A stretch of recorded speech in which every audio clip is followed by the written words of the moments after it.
नमस्कार दोस्तों, स्वागत है आपका इस नए वीडियो में। और आज से हम प्रोग्रामिंग लैंग्वेजेस की बात करेंगे कॉम्पिटिटिव एग्जाम्स के पर्सपेक्टिव से, दृष्टिकोण से। प्रोग्रामिंग एक अपने आप में बहुत ही अलग टॉपिक है, बहुत ही यूनिक टॉपिक है, बहुत ही ज़्यादा फेमस टॉपिक है। लेकिन कोई भी प्रोग्रामर हो, प्रोग्रामिंग शुरू करने से पहले उसको कुछ बातें जान लेनी बहुत ज़्यादा ज़रूरी होती है, जो कि बेनिफिशियल होती है एग्ज़ाम पॉइंट ऑफ व्यू से भी और प्रोग्रामर के पॉइंट ऑफ व्यू से भी। मीन्स जब आप प्रोग्रामिंग करेंगे उसके पॉइंट ऑफ व्यू से। तो इस वीडियो में हम उन्हीं एसेंशियल ज़रूरी चीज़ों की बात करेंगे, उसको डिस्कस करेंगे, समझेंगे। ठीक है, तो सबसे पहले हम देखते हैं। मैं कुछ लिंक्स इसमें इस वीडियो के डिस्क्रिप्शन में डालूंगा, जिसमें जो मैंने प्रोग्रामिंग लैंग्वेजेस के बारे में पहले बातें की हैं बहुत ही डिटेल में, बेसिक्स के कितने तरह के होते हैं, क्या होते हैं, उसको आप ज़रूर देखें। मैं यहाँ पर थोड़ा सा चर्चा कर देता हूँ टॉपिक को शुरू करने के लिए। प्रोग्रामिंग लैंग्वेजेस क्या हैं? तो जैसे हम नॉर्मल अपने रियल लाइफ में, डेली लाइफ में कम्युनिकेट करने के लिए एक दूसरे से भाषा का प्रयोग करते हैं, इंग्लिश, हिंदी, तमिल, मराठी, बंगाली, उसी तरह जब हम कंप्यूटर को कुछ इंस्ट्रक्शन देते हैं, यानी कि हम कंप्यूटर से कम्युनिकेट करना चाहते हैं, तो हम एक लैंग्वेज का प्रयोग करते हैं। कोई लैंग्वेज तो चाहिए, उसे कहते हैं प्रोग्रामिंग लैंग्वेज, है ना। और प्रोग्रामिंग लैंग्वेज की मदद से जो आप लिखते हैं चीज़ें, उसको कंप्यूटर एज एन इंस्ट्रक्शन लेता है और उसको एग्जीक्यूट करता है, तब कुछ आउटपुट आपको मिल रहा होता है कंप्यूटर पे। तो एक तरीके से आप ये समझ सकते हैं कि प्रोग्रामिंग लैंग्वेज की मदद से आप प्रोग्राम बनाते हैं, क्योंकि प्रोग्राम सेट ऑफ इंस्ट्रक्शंस है, और उस प्रोग्राम को जब आप एग्जीक्यूट कराते हैं, जब वो एग्जीक्यूट हो रहा होता है, तब वो प्रोसेस बनता है, हमने पढ़ा है पहले, और वो प्रोसेस कुछ काम करके आपको आउटपुट के फॉर्म में देता है। तो प्रोग्रामिंग लैंग्वेज एक तरीके से कम्युनिकेटर है, एक तरीके से मीडियम है, जिसके थ्रू आप कंप्यूटर से कम्युनिकेट कर सकते हैं। अब प्रोग्रामिंग लैंग्वेजेस कितने तरह के होते हैं, है ना। तो प्रोग्रामिंग लैंग्वेजेस के टाइप्स को देखने के डिफरेंट दृष्टिकोण हैं। तो जो सबसे इंपॉर्टेंट दृष्टिकोण है वो ये है कि प्रोग्रामिंग लैंग्वेज, इसको ऐसे समझें आप कि कंप्यूटर केवल बाइनरी लैंग्वेज को समझता है ना, और इंस्ट्रक्शंस भी वो जाहिर सी बात है बाइनरी लैंग्वेज में ही समझेगा।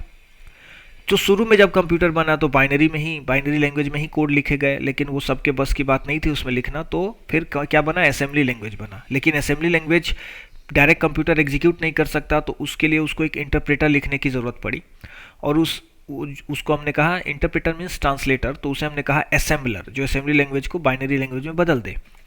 और असेंबलर की मदद से असेंबली लैंग्वेज में प्रोग्रामिंग होने लगी। लेकिन असेंबली लैंग्वेज भी बहुत उतनी ज़्यादा ईजी नहीं थी, है ना। तो उससे और हाई लेवल लैंग्वेज में और इजी फॉर्म में, जो ह्यूमन बहुत अच्छे से आसानी से रीड कर पाए, human like language English, Hindi की तरह बनने लगे, उसे हम हाई लेवल लैंग्वेज कहते हैं।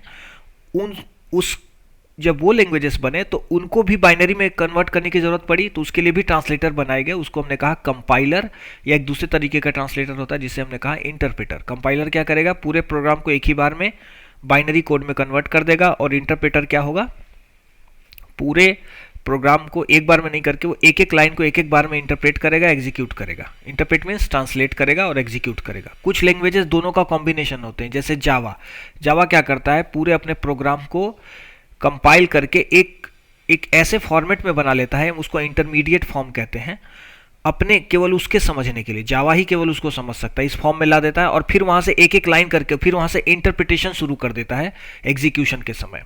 तो दोनों का मिक्सअप यूज करता है कौन, जावा।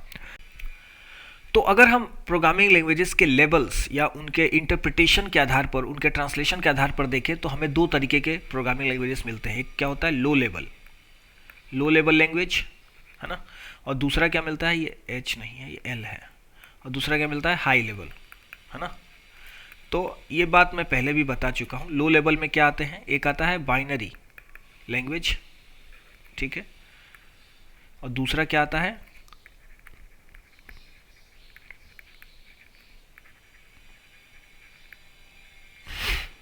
Assembly language. ये दोनों लो लेवल लैंग्वेजेस में आते हैं, ठीक है। हाई लेवल लैंग्वेजेस में क्या आते हैं, जो इनसे ऊपर उठ गए, जैसे सी प्लस प्लस, फोरट्रान, ये सब क्या है, हाई लेवल लैंग्वेजेस हैं। जावा, पाइथन, है ना।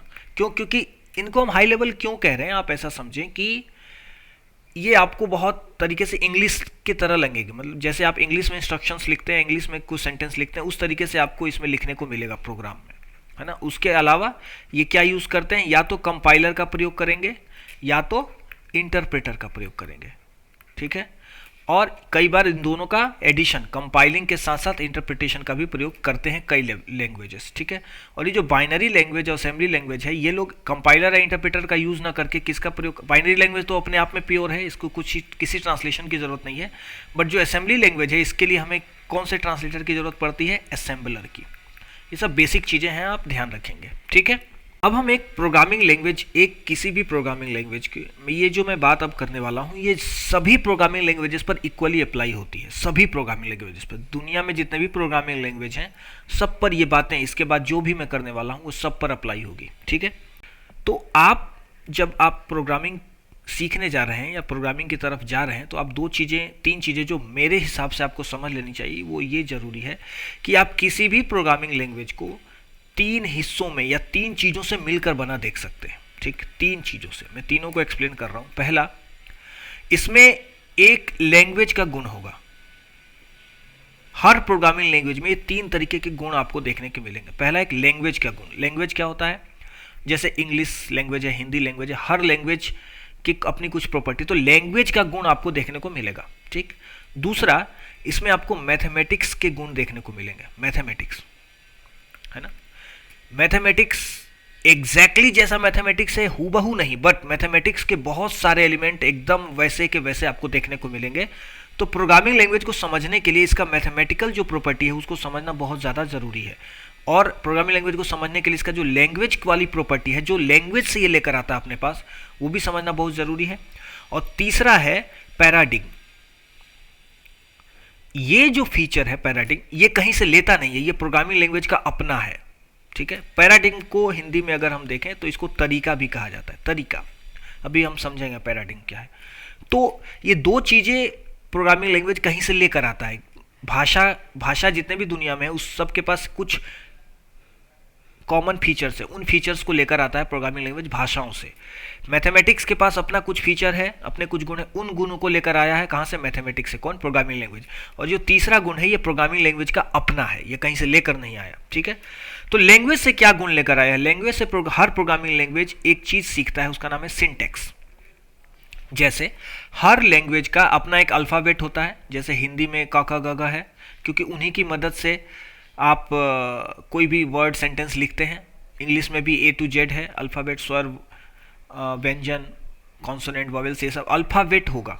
तो प्रोग्रामिंग लैंग्वेज के टर्म में इसको कहते हैं कैरेक्टर सेट, कैरेक्टर सेट। इन्हीं कैरेक्टर्स का यूज़ करके आप इस लैंग्वेज में या किसी पर्टिकुलर प्रोग्रामिंग लैंग्वेज में प्रोग्राम लिख सकते हो। तो हर प्रोग्रामिंग लैंग्वेज का अपना एक कैरेक्टर सेट होता है, उन्हीं कैरेक्टर्स को आप प्रयोग कर सकते हैं अल्फ़ाबेट जैसा। उसके अलावा हर प्रोग्रामिंग लैंग्वेज का एक सिंटेक्स है।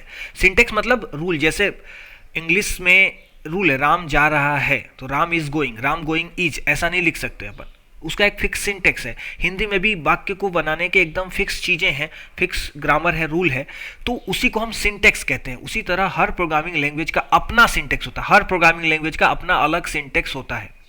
और आप उस सिंटेक्स, उसी रूल के थ्रू जब लिखोगे कोई चीज़ को, किसी पर्टिकुलर कमांड को, इंस्ट्रक्शन को, तभी वो लैंग्वेज के लिए सही होगा, नहीं तो वो लैंग्वेज में मान्य नहीं होगा, वो चलेगा ही नहीं। वो लैंग्वेज में वो आप जो लिख रहे हो वो इंटरप्रेट ही नहीं होगा, ट्रांसलेट ही नहीं हो पाएगा। तो दो चीज़ें, एक तो कैरेक्टर सेट जिसकी मदद से आप प्रोग्रामिंग लिखोगे किसी भी प्रोग्रामिंग लैंग्वेज में, और एक सिंटेक्स, प्रोग्राम को लिखने का जो रूल है।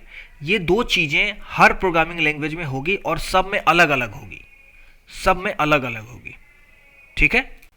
दूसरा, जो मैथमेटिक्स के फीचर्स प्रोग्रामिंग लैंग्वेज में होते हैं वो कैसे होते हैं, देखो आप मैथमेटिक्स में आपने सुना होगा वेरिएबल्स होते हैं जिसमें आप डेटा स्टोर कर सकते हो, कॉन्स्टेंट्स होते हैं, है ना, जो कि फिक्स्ड वैल्यू होते हैं। उसके अलावा वेरिएबल और कांस्टेंट पर आप ऑपरेशंस कर सकते हैं, है ना, ऑपरेशन, जोड़, घटाव, गुना, भाग, कुछ भी, और पावर, मॉड, ये सारे बहुत सारे तरीके के ऑपरेशंस कर सकते हैं। ये सारे के सारे फीचर हर प्रोग्रामिंग लैंग्वेज में होता है। तो मैथमेटिक्स से ये फीचर्स लेकर आता है कौन, प्रोग्रामिंग लैंग्वेज। हर प्रोग्रामिंग लैंग्वेज में मैथमेटिक्स के ये फीचर होते हैं। उसके पास कुछ वेरिएबल्स होंगे, कुछ कॉन्सोनेंट्स होंगे, सॉरी कॉन्सोनेंट क्या, कॉन्स्टेंट्स होंगे, मैथमेटिक्स जैसे, और उसके पास कुछ ऑपरेशंस करने की कैपेबिलिटी होगी, यानी कि ऑपरेटर्स होंगे, ऑपरेटर्स की मदद से वो डिफरेंट डिफरेंट ऑपरेशंस कर पाएगा वेरिएबल्स पे या कांस्टेंट वैल्यूज पे। समझ में आई बात? तो ये मैथमेटिक्स से फीचर लेकर आया। और पैराडिग्म का मतलब है तरीका, कि प्रोग्रामिंग लैंग्वेज जो है, हर प्रोग्रामिंग लैंग्वेज का अपना एक पैराडिग्म होगा। पैराडिग्म का मतलब वो प्रोग्राम को कैसे इंटरप्रेट, कैसे एग्जीक्यूट कराएगा, किस वे में एग्जीक्यूट कराएगा, उसे हम कहते हैं पैराडिग्म। इसके एग्जांपल हैं, एक प्रोसीजरल, जैसे कि सी एक प्रोसीजरल प्रोग्रामिंग लैंग्वेज है। प्रोसीजरल का मतलब है उसका पैराडिग्म प्रोसीजरल है। उसमें क्या होता है, आप इंस्ट्रक्शन लिखते जाओ और हमेशा इंस्ट्रक्शन ऐसे from top to bottom execute होगा, पहला फिर दूसरा फिर तीसरा फिर चौथा फिर पांचवा, ठीक है। इसे टॉप टू बॉटम अप्रोच भी कहते हैं।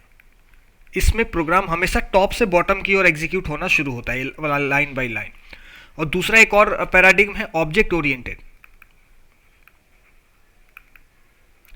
ऑब्जेक्ट ओरिएंटेड पैराडिग्म, है ना। इसमें क्या होता है, इसमें ऑब्जेक्ट्स होते हैं, क्लासेस होती हैं, इसको कहते हैं बॉटम टू टॉप अप्रोच। इसमें जो प्रोग्रामिंग है, इसमें जो कोड का फ्लो है या एग्जीक्यूशन का फ्लो है, वो नीचे से ऊपर की ओर जाता है। एग्जैक्टली ऐसा नहीं कि नीचे से उल्टा शुरू, ऐसा इसको आप ऐसा मत समझो कि ये उल्टा शुरू होता होगा, ऐसा नहीं है। वो थोड़ा सा अभी इसमें और डीप जाएंगे तब आपको समझ में आएगा। बस मैं ये कह रहा हूँ कि ये लिखने के तरीके हैं, प्रोग्राम को लिखने और प्रोग्राम को एग्जीक्यूट कराने के तरीके हैं, हर प्रोग्रामिंग लैंग्वेज के अलग अलग होते हैं।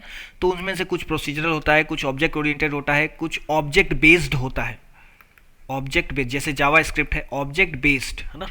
तो ये डिफरेंट पैराडिग्म्स हैं प्रोग्राम को लिखने और एग्जीक्यूट कराने के तरीके। हर प्रोग्रामिंग लैंग्वेज का अलग होता है, अपना होता है, ठीक है। तो ये तीन चीज़ों से मिलकर बना होता है कौन, हर एक प्रोग्रामिंग लैंग्वेज। उसमें आपको लैंग्वेज के गुण देखने को मिलेंगे, उसमें आपको मैथमेटिक्स के गुण देखने को मिलेगा, और एक उसका अपना गुण होगा जिसे कहेंगे हम पैराडिग्म, तरीका, ठीक। अब हम बात कर देते हैं कि हर प्रोग्रामिंग लैंग्वेज में कुछ बिल्डिंग ब्लॉक्स होंगे जिससे मिलकर वो बना होगा, ठीक है। उन सब की अभी हम डिस्कशन वन बाय वन करेंगे, लेकिन इसके पहले जो चीज़ें मैंने समझाई उसको भी आप बिल्कुल अच्छे से समझ लेना, ठीक।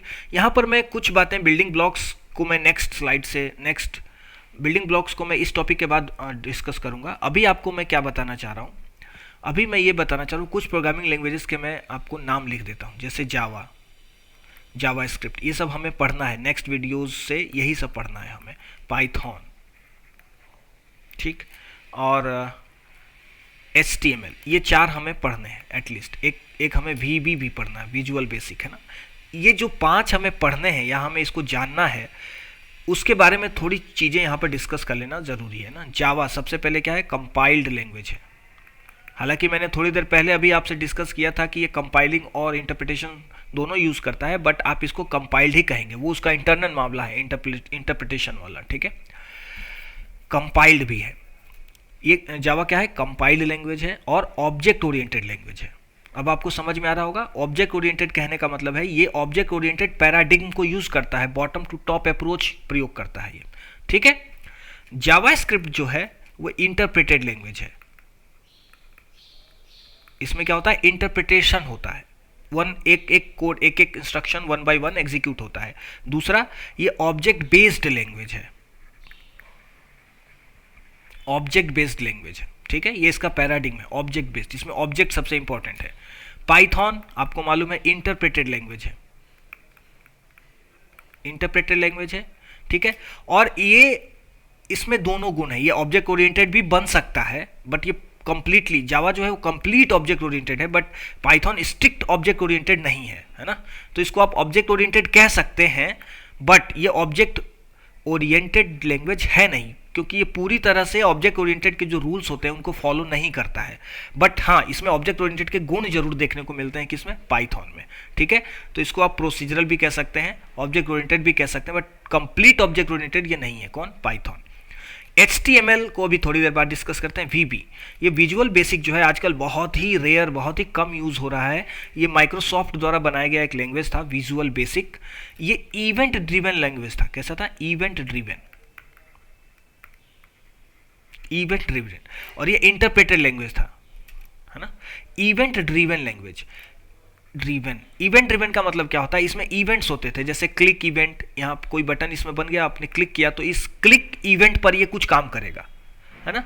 आप माउस इधर ले गए, उसको कहते हैं होवर इवेंट, तो होवर इवेंट पर ये कुछ काम करेगा। ऐसे इवेंट्स के थ्रू इसमें काम होते थे विजुअल बेसिक में, और ये विजुअल बेसिक आज भी प्रयोग होता है VBA के फॉर्म में। इसका फुल फॉर्म है visual basic for applications. Microsoft Excel, Microsoft Word, इन सब की फीचर्स, इसकी कैपेबिलिटी बढ़ाने के लिए इस VBA लैंग्वेज का प्रयोग किया जाता है।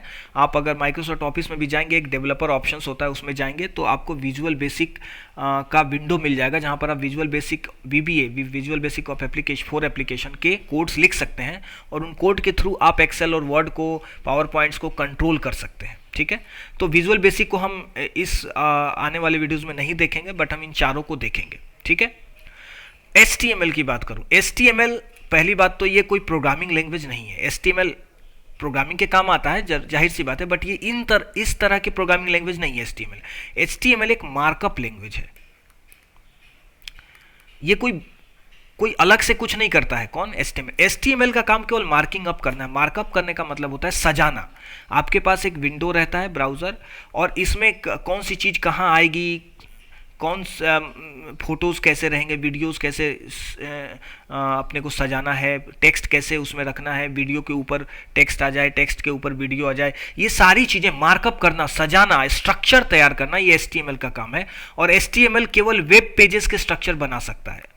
वेब पेज जितने भी आप देखते हैं वेबसाइट्स, उसके जो हर वेबसाइट का जो पेज आप देख रहे होते हैं उसे एक वेब पेज कहते हैं, है ना। एक वेबसाइट क्या होता है? बहुत सारे वेब पेजेस से मिलकर बना होता है। एक वेबसाइट में बहुत सारे पेजेस हो सकते हैं, वेब पेजेस, और उन वेब पेजेस को डिजाइन का काम कौन करता है? HTML। उसका स्ट्रक्चरिंग कौन करता है? HTML। उनका मार्कअप, मेकअप कौन करता है? HTML।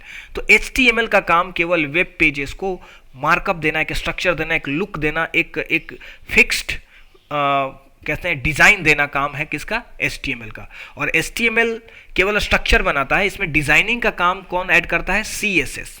CSS का फुल फॉर्म है cascading style sheet. Cascading style sheet. ठीक है, CSS और HTML जब एक साथ आते हैं तो आपको बेहतरीन डिजाइन्स वेबसाइट के मिलते हैं। जब आप कई वेबसाइट पे गए होंगे तो उसमें एक अलग ही डिज़ाइन मिलता है। आप थोड़ा सा स्क्रॉल करेंगे तो कुछ और आ जाएगा, थोड़ा स्क्रॉल करेंगे कुछ और आ जाएगा, और कहीं साइड से दो चीज़ें आकर मिल रही हैं, कहीं आप ऊपर जा रहे हो तो दो चीज़ें सेंटर से बाहर की ओर जा रही हैं। इस तरह की चीज़ें, स्टाइलिंग्स, है ना। किसी बटन पे आपने क्लिक किया तो एक बहुत अच्छा पॉपअप खुल के आया, या कुछ एनिमेशन होने लगा। ये सब HTML और CSS और जावास्क्रिप्ट 3 मिलकर काम करते हैं। ठीक, तो ये कुछ जिन लैंग्वेजेस को हम पढ़ने वाले उनके बारे में मैंने थोड़ा थोड़ा आपको बता दिया। अब हम बात करते हैं building blocks of programming languages, कि हर प्रोग्रामिंग लैंग्वेज में क्या क्या चीज़ें हो सकती हैं। इसके बाद जो मैं डिस्कस करने वाला हूँ वो सभी प्रोग्रामिंग लैंग्वेजेस में होंगी। हो सकता है थोड़े थोड़े अलग हो, बट होंगी।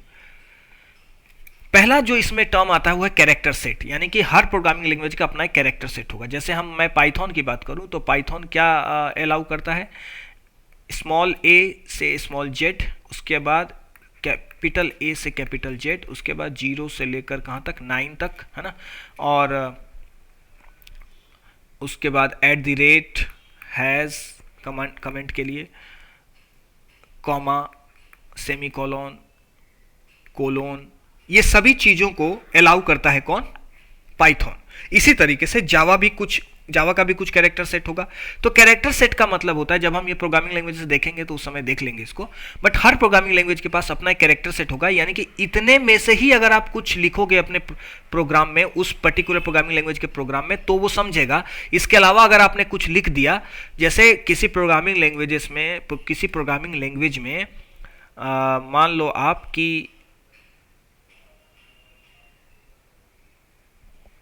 @ अलाउड नहीं है, मान लो ये सिंबल अलाउड नहीं है और आपने इसको लिख दिया, तो ये देखते ही वो प्रोग्रामिंग लैंग्वेज पहले ही बोलेगा कि ये आपने कुछ गलत लिख दिया जो अलाउड नहीं है। समझ के बाद कैरेक्टर सेट इसको कहते हैं। दूसरा, कीवर्ड्स। हर प्रोग्रामिंग लैंग्वेज के पास अपने कुछ रिजर्व्ड वर्ड होते हैं। रिजर्व्ड वर्ड किसको कहते हैं? कुछ वर्ड्स जैसे if, FOR, for, okay, WHILE, while. अभी आप जब हम प्रोग्रामिंग लैंग्वेज देखेंगे तो आपको समझ में आएगा ये सारी बातें। तो ये जो इस तरीके के कुछ, ये केवल इतने ही नहीं और भी हैं ऐसे, लेकिन बहुत सारे ऐसे वर्ड्स होते हैं जो फिक्स हैं, उनकी कोई खास मीनिंग होती है उस प्रोग्रामिंग लैंग्वेज में। हर प्रोग्रामिंग लैंग्वेज में अलग अलग रिजर्व वर्ड हो सकते हैं, मैं फिर से बता रहा हूँ। लेकिन ये रिजर्व वर्ड्स या कीवर्ड्स क्या होते हैं, इनका कोई खास मीनिंग होता है उस पर्टिकुलर प्रोग्रामिंग लैंग्वेज में, और आप इसको अपने दूसरे मीनिंग में प्रयोग नहीं कर सकते। आप कहीं जाकर फॉर किसी और काम के लिए नहीं लिख सकते, ये फिक्स है उसी काम के लिए जिस काम के लिए उस प्रोग्रामिंग लैंग्वेज में बना है। इसका कोई खास मीनिंग है, वो उसी मीनिंग में प्रयोग किया जा सकता है। तो ऐसे रिजर्व्ड वर्ड को, रिजर्व्ड क्यों है, क्योंकि आप इसको अपने प्रयोग के लिए प्रयोग नहीं कर सकते इन वर्ड्स को, तो इसलिए इनको रिजर्व वर्ड कहते हैं और इनको कीवर्ड्स कहते हैं। कीवर्ड्स क्यों, क्योंकि ये कुछ खास काम कर रहे होते हैं उस पर्टिकुलर प्रोग्रामिंग लैंग्वेज में। ठीक है, आइडेंटिफायर नेक्स्ट हमारा जो कंपोनेंट है किसी भी प्रोग्रामिंग लैंग्वेज का, वो है आइडेंटिफायर। आइडेंटिफायर क्या होता है, अभी मैंने थोड़ी देर पहले जो बात की कि हर प्रोग्रामिंग लैंग्वेज में मैथमेटिक्स के भी कुछ गुण होंगे। मैथमेटिक्स के गुण क्या होते हैं, कॉन्स्टोनेंट, वेरिएबल्स, ऑपरेशंस, है ना, ऑपरेटर्स। तो वेरिएबल बनाने के लिए जैसे आप मैथ में कैसे करते हैं, माना कि x इक्वल टू 5, ऐसे मानते हैं आप कुछ, तो ये जो x है इसको आपने एक वेरिएबल बनाया, इसमें 5 स्टोर किया, 5 एक वैल्यू है। ठीक है, तो हर प्रोग्रामिंग लैंग्वेज में भी कुछ क्या होते हैं, वेरिएबल्स होते हैं और कुछ क्या होते हैं, वैल्यूज होते हैं जो उस वेरिएबल में स्टोर होंगे। ठीक है, समझ में आई बात। तो ये जो वेरिएबल है इसको आपको कोई नाम देना पड़ेगा, कुछ ना कुछ तो नाम देना पड़ेगा ना। जैसे आपने मैथमेटिक्स में x दिया, y दिया, a b c देते हैं, उस तरह प्रोग्रामिंग लैंग्वेज में भी इसको कुछ नाम देना पड़ेगा। तो ये जो नाम देने का काम है, नेम, इसी को आइडेंटिफायर कहते हैं। इसका एक खास टर्म है। ठीक है, प्रोग्रामिंग लैंग्वेज के संदर्भ में एक खास टर्म यूज होता है आइडेंटिफायर। आइडेंटिफायर का मतलब ही है नाम। आप प्रोग्राम में, अपने प्रोग्राम में किसी भी वैल्यू को कुछ नाम दे रहे हैं, कोई वेरिएबल क्रिएट कर रहे हैं, जैसे ही आप नाम बनाने लगेंगे तो वो हो जाएगा, क्या हो जाएगा, आइडेंटिफायर। समझ में आई बात। आइडेंटिफायर का मतलब है सीधे सीधे वेरिएबल्स क्रिएट करना, उसको एक नाम देना। बात समझ में आई। अब ये आइडेंटिफायर बनाने के कुछ रूल्स होते हैं, जैसे आप इसमें ये कभी भी लेटर से शुरू, कभी भी डिजिट से शुरू नहीं होगा। जैसे 0 ABC, इस तरीके के 0 से शुरू हुआ कोई भी आइडेंटिफायर कभी शुरू नहीं होगा। कई बार एग्जाम में क्वेश्चन आता है कि इसमें से कौन सही आइडेंटिफायर है। जब हम दूसरे प्रोग्रामिंग लैंग्वेजेस पढ़ेंगे, इंडिविजुअल प्रोग्रामिंग लैंग्वेजेस, तब हम इसको और डिटेल में देखेंगे, बट मैं कुछ रूल यहाँ पर बता दे रहा हूँ। जैसे हर लैंग्वेज में, कोई भी किसी भी लैंग्वेज में आइडेंटिफायर कभी भी डिजिट से शुरू नहीं होगा, मतलब 0 1 2 3 इस तरीके से शुरू नहीं होगा। दूसरी बात, स्पेस अलाउड नहीं होता है आइडेंटिफायर में, स्पेस नहीं ले सकते आप। जैसे सिंपल इंटरेस्ट, मान लो इस नाम का आप एक वेरिएबल बना रहे हो, सिंपल और इंटरेस्ट ऐसे, तो ये बीच में एक स्पेस आ गया, ये रॉन्ग है, इस तरीके आइडेंटिफायर नहीं हो सकते। ठीक है, तो आइडेंटिफायर बनाने के जो रूल्स हैं वो हम जब प्रोग्रामिंग लैंग्वेज पढ़ेंगे उस समय देखेंगे, बट आप फिलहाल इतना समझ लो कि कभी भी वो डिजिट से शुरू नहीं होना है। 3 ही रूल है इसके। पहला, डिजिट से शुरू नहीं होना चाहिए, मतलब 0 1 2 3 से लेकर 9 तक इससे शुरू नहीं हो, स्टार्ट नहीं होना चाहिए। बीच में कहीं भी आ सकता है, बट इससे स्टार्ट नहीं होना चाहिए। शुरू में आ सकता है, बीच में आ सकता है, लास्ट में आ सकता है, बट स्टार्टिंग में ये नहीं आ सकते। दूसरा रूल, इनमें स्पेस अलाउड नहीं होता, स्पेस नॉट अलाउड। ठीक है, स्पेस आप नहीं यूज कर सकते। तीसरा रूल, अंडरस्कोर का प्रयोग आप कर सकते हैं। मैक्सिमम प्रोग्रामिंग लैंग्वेजेस में अंडरस्कोर वाला जो कैरेक्टर होता है, जैसे ABC_DEF है ना, ये जो अंडरस्कोर कैरेक्टर है ये अलाउड होता है, बस अंडरस्कोर ही अलाउड होता है। चौथा,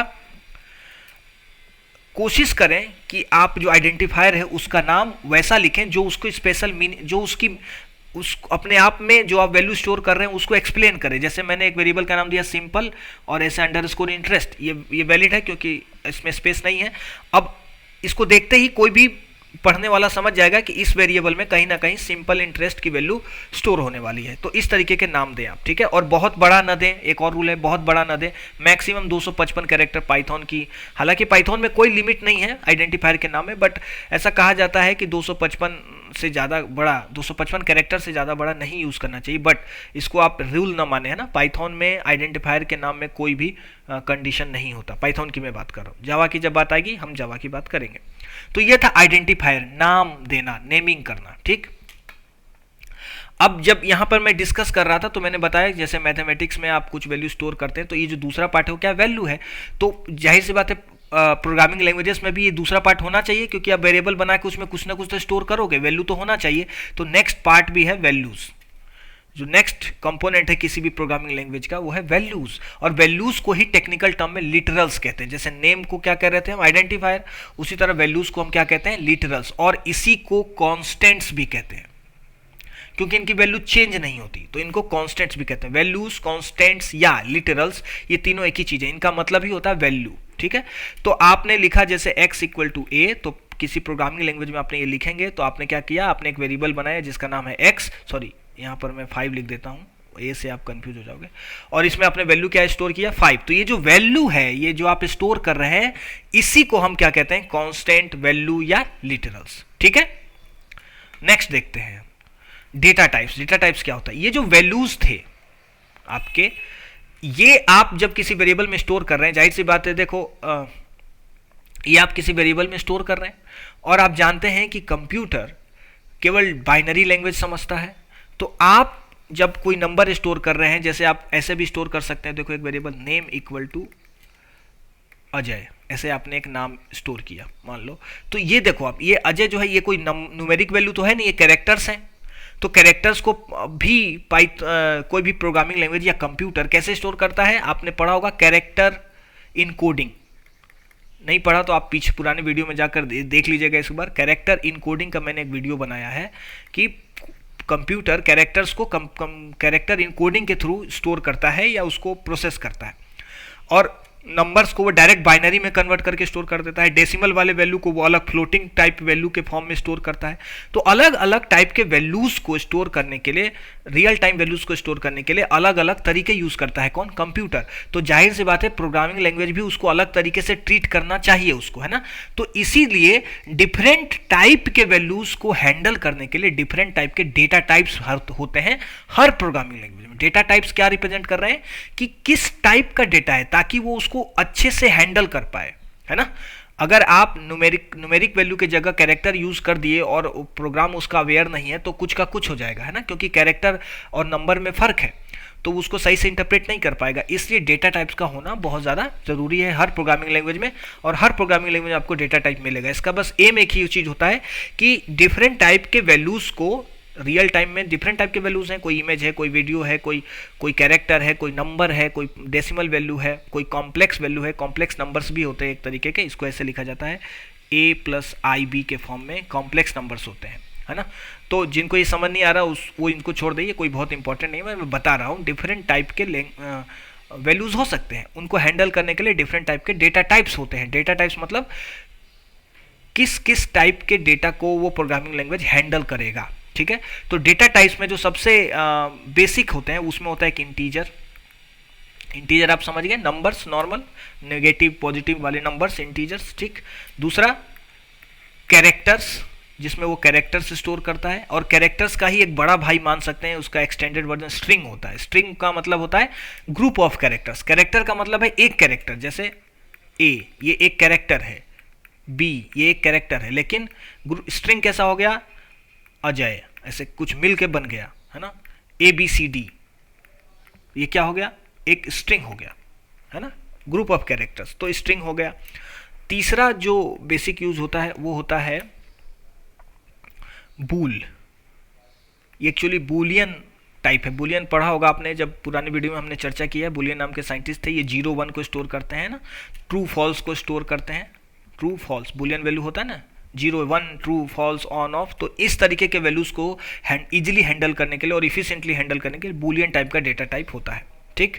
तो ये बेसिक्स मैंने बताए, बट हर प्रोग्रामिंग लैंग्वेज में और भी एडिशनल डेटा टाइप्स आ सकते हैं। जब हम उस पर्टिकुलर प्रोग्रामिंग लैंग्वेज की बात करेंगे, डिस्कस करेंगे, तब हम इसको और उस प्रोग्रामिंग लैंग्वेज के संदर्भ में देखेंगे। बट हर प्रोग्रामिंग लैंग्वेज में डेटा टाइप्स होगा ही होगा, किसी में कुछ होगा। बेसिक्स ये इंटीजर, कैरेक्टर और बूलियन सब में मिलेंगे आपको, ठीक है। नेक्स्ट है ऑपरेटर्स। अभी मैंने बताया मैथमेटिकल प्रॉपर्टी के बारे में। हर प्रोग्रामिंग लैंग्वेज में मैथमेटिकल प्रॉपर्टी होती है, वेरिएबल्स कांस्टेंट्स होते हैं, और उन पर ऑपरेशन करने के लिए उनको किस चीज़ की जरूरत पड़ती है, ऑपरेटर्स की। और ये ऑपरेटर्स कैसे हो सकते हैं, देखो अर्थमेटिक ऑपरेटर्स। अर्थमेटिक ऑपरेटर्स में क्या क्या आ जाएंगे, प्लस, माइनस, मल्टीप्लाई, डिवीजन, है ना, मॉड, ये भी हम समझेंगे मॉड क्या होता है। इस तरीके के ऑपरेशंस हो गए अर्थमेटिक में। दूसरा लॉजिकल ऑपरेशंस हो जाएंगे। लॉजिकल ऑपरेशन क्या होते हैं, देखो आपने पढ़ा होगा एंड लॉजिकल ऑपरेशन, याद है, गेट्स पढ़ा था हमने, और पढ़ा था हमने, है ना, नॉट पढ़ा था हमने। ये तीन बेसिक लॉजिकल ऑपरेशंस होते हैं, ठीक है। इसके अलावा क्या होंगे, असाइनमेंट्स ऑपरेटर्स होते हैं। असाइनमेंट में क्या होता है, जैसे आप ये आपने लिखा, ये इक्वल जो है वो असाइनमेंट ऑपरेटर कहलाता है। इसमें क्या होता है कि आप क्या कर रहे हैं, किसी वैल्यू को किसी में असाइन कर रहे हैं। जैसे आपने लिखा a इक्वल टू 5, है ना, तो ये जब आप लिखोगे इसमें आपने कौन सा ऑपरेटर यूज किया, इसमें ये वेरिएबल है, ये क्या है, कांस्टेंट है या वैल्यू है या लिटरल है, ये आइडेंटिफायर है a, है ना, और बीच में आपने एक ऑपरेटर यूज किया जिसका नाम है असाइनमेंट ऑपरेटर, और इसके थ्रू आप क्या कर रहे हैं, लेफ्ट वाली वैल्यू को, सॉरी राइट वाली वैल्यू को लेफ्ट वाली वैल्यू में क्या कर रहे हैं, असाइन कर रहे हैं। ठीक है, तो असाइनमेंट ऑपरेटर के कुछ रूल्स होते हैं, आप ऐसा नहीं लिख सकते 6 इक्वल टू 7, ऐसा नहीं लिख सकते, है ना। इसके रूल्स क्या है कि लेफ्ट में हमेशा एक वेरिएबल ही होना चाहिए, ठीक है, और राइट में वेरिएबल या वैल्यू कुछ भी हो सकता है। अभी हम देखेंगे, जब प्रोग्रामिंग लैंग्वेज देखेंगे तो इसको समझेंगे कि कैसे वेरिएबल भी यहाँ हो सकता है, बट लेफ्ट में हमेशा एक वेरिएबल ही होना चाहिए, क्योंकि 6 में 7 देखो असाइन नहीं हो सकता ना, 6 एक कांस्टेंट एक वैल्यू है और इसमें आप कोई और वैल्यू नहीं स्टोर कर सकते, तो यहाँ वेरिएबल का होना जरूरी है। तो ये असाइनमेंट ऑपरेटर है। असाइनमेंट ऑपरेटर्स के और भी रूप हैं, वो हम जब प्रोग्रामिंग लैंग्वेज पर्टिकुलर पढ़ेंगे तब देखेंगे। तो इस तरीके से आप समझ गए, ये मैं बहुत बेसिक ऑपरेटर्स की बात कर रहा हूँ। इस तरीके से अपने को हमें हर प्रोग्रामिंग लैंग्वेज में कुछ ऑपरेटर्स देखने को मिलेंगे, तो इसके लिए आप रेडी रहें। ये वीडियो बनाने का एम बस इतना है कि ये सब चीजें हर प्रोग्रामिंग लैंग्वेज में आपको देखनी है, इसलिए आप इसके लिए रेडी रहें, इसको समझ लें कि मुझे ये चीजें पढ़ना है हर प्रोग्रामिंग लैंग्वेज में। किसी भी प्रोग्रामिंग लैंग्वेज को आपको समझना है तो उस प्रोग्रामिंग लैंग्वेज के कॉन्टेक्स्ट में, संदर्भ में इन चीजों को अगर आप समझ लेंगे तो वो प्रोग्रामिंग लैंग्वेज आपको समझ में आ जाएगा। ठीक, नेक्स्ट है स्टेटमेंट्स। हर प्रोग्रामिंग लैंग्वेज में आप एक स्टेटमेंट लिखते हैं। स्टेटमेंट मतलब एक इंस्ट्रक्शन, एक इंडिविजुअल इंस्ट्रक्शन जो एग्जीक्यूट होगा। जैसे a इक्वल टू 5, ये एक स्टेटमेंट है। आप इस जब ये एग्जीक्यूट होगा तो आप क्या करेंगे, एक a नाम के वेरिएबल में 5 स्टोर कर पाएंगे। ठीक है, यहाँ पर एक a एक क्या है, आइडेंटिफायर है, b 5 क्या है, एक वैल्यू है, और इक्वल टू क्या है, एक असाइनमेंट ऑपरेटर है। और जब ये एग्जीक्यूट होगा तो a नाम के एक वेरिएबल में 5 स्टोर हो गया होगा, तो इसे हम क्या कहेंगे, एक स्टेटमेंट। मीन्स सिंपलेस्ट एक्सप्रेशन कहते हैं जब वेरिएबल और कॉन्स्टेंट्स को और ऑपरेटर्स को मिलाकर कुछ हम लिखते हैं, कॉम्बिनेशन करते हैं, तो उसे हम एक्सप्रेशन कहते हैं। कोई भी एक एक्सप्रेशन जो एग्जीक्यूट होगा किसी भी प्रोग्रामिंग लैंग्वेज में, उसे हम एक स्टेटमेंट कहते हैं। ठीक है, और स्टेटमेंट बहुत तरह के हो सकते हैं। सबसे जो सिंपल फॉर्म है उसमें होता है सिंपल स्टेटमेंट। ठीक है, हर प्रोग्रामिंग लैंग्वेज में आपको ये सब चीजें देखने को मिलेंगी ही। सिंपल स्टेटमेंट, दूसरा एक होगा कंपाउंड स्टेटमेंट, कंपाउंड स्टेटमेंट। ठीक, और कंपाउंड स्टेटमेंट का ही एक दूसरा नाम है ब्लॉक स्टेटमेंट। ठीक है, तो देखो इसमें क्या फर्क है। सिंपल स्टेटमेंट क्या होता है, एक स्टेटमेंट, जैसे ये मैंने लिखा है एक एग्जांपल, एक सिंपल स्टेटमेंट, सिंगल एक लाइन का स्टेटमेंट अगर हो तो उसे हम सिंपल स्टेटमेंट कहते हैं। लेकिन जब बहुत सारे स्टेटमेंट्स को आपस में कंबाइन कर दिया जाए, मतलब बहुत सारे सिंपल स्टेटमेंट्स को एक साथ एक ग्रुप बना दिया जाए, वो एग्जीक्यूट होंगे तो एक साथ एग्जीक्यूट होंगे, ऐसा कर दिया जाए तो उसे हम कहते हैं कंपाउंड स्टेटमेंट। ठीक है, या इसी को क्या कहते हैं, ब्लॉक स्टेटमेंट। इस तरीके के स्टेटमेंट अक्सर आपको इस कर्ली ब्रेसेस के बीच में देखने को मिलेंगे। ऐसे इन दोनों के बीच स्टेटमेंट जितने भी 10, 5, 2, 3, 4 जितने भी आपको लिखने हो इस कर्ली ब्रेसेस के बीच में मिलेंगे। तो ये एक ब्लॉक बन गया, देखो आप, एक ब्लॉक हो गया ना, इससे ओपन हुआ और इससे बंद हुआ और इसके बीच में तमाम स्टेटमेंट्स हैं, तो इसे हम कहते हैं ब्लॉक। तो कई बार कंपाउंड कैसे है, एक से ज़्यादा सिंगल स्टेटमेंट, सिंपल स्टेटमेंट्स मिलकर बना है ये, इसलिए इसको कंपाउंड स्टेटमेंट भी कहते हैं। तो ये दोनों इसका नाम है। जब हम प्रोग्रामिंग लैंग्वेजेस पढ़ेंगे तो इनको और डिटेल में देखेंगे। ठीक, अब कंपाउंड स्टेटमेंट्स के बहुत सारे रूप हैं, कंपाउंड स्टेटमेंट के बहुत सारे रूप हैं। तो कंपाउंड स्टेटमेंट लिखने के बहुत तरीके हैं, उसमें से पहला है कंडीशनल स्टेटमेंट।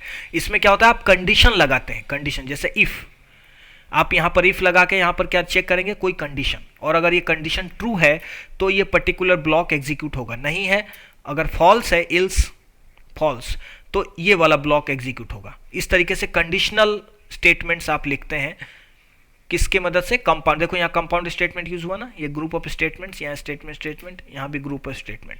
तो इफ है, और कैसे लिख सकते हैं, स्विच।